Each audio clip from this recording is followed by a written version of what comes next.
బుల్లితెర ప్రేక్షకులకు ముద్దమందారం సీరియల్ గురించి ప్రత్యేకంగా చెప్పాల్సిన పని లేదు. అప్పట్లో ఈ సీరియల్ ఆడియన్స్ను బాగా అలరించింది.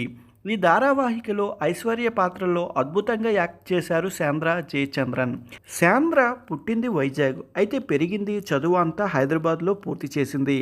ఆమె తన చెల్లి ఇద్దరు కవలలు. మరి ఇప్పటి వరకు ఎన్నో సినిమాల్లో చేసింది. కెరియర్ మొదట్లో కొన్ని యాడ్స్ కూడా చేశారు. అలానే ఆర్య, హ్యాపీ ఇలా కొన్ని సినిమాల్లో కూడా నటించారు. సోగ్గాడి సిన్నాయన చివరి సినిమా ఇప్పటి వరకు దాదాపు 9 సీరియల్లో చేశారు. కలవరి కోడలు, ముద్దమందారం, రాధమ్మ కూతురు. కానీ ముద్దమందారంలో చేసిన స్వప్న పాత్ర చాలా మంచి పేరు దక్కించుకుంది. చిన్నప్పుడు డాక్టర్ అవ్వాలని ఆశ ఉండేది, కానీ చివరికి యాక్టర్ అయ్యారు. అయితే సాంద్ర చాలా కాలంగా మహేష్ బాబు, కాళిదాస్తో ప్రేమలో ఉన్నట్టు కొన్ని వార్తలు సోషల్ మీడియాలో చక్కెర్లు కొడుతున్నాయి.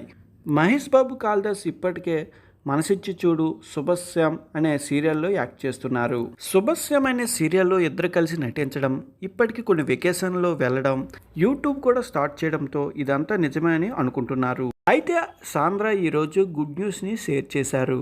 మహేష్ కాళిదాస్తో ఉన్న రిలేషన్ని అఫీషియల్గా షేర్ చేస్తూ యూట్యూబ్లో ఒక పోస్ట్ షేర్ చేశారు. ఇన్స్టాగ్రామ్లో కూడా ఒక పోస్ట్ను షేర్ చేస్తూ, నేను ఎదురు చూడకుండానే నువ్వు నాకు దొరికావు, నువ్వు ఒక మిరాకిల్ అంటూ సాంద్ర చెప్పుకొచ్చారు.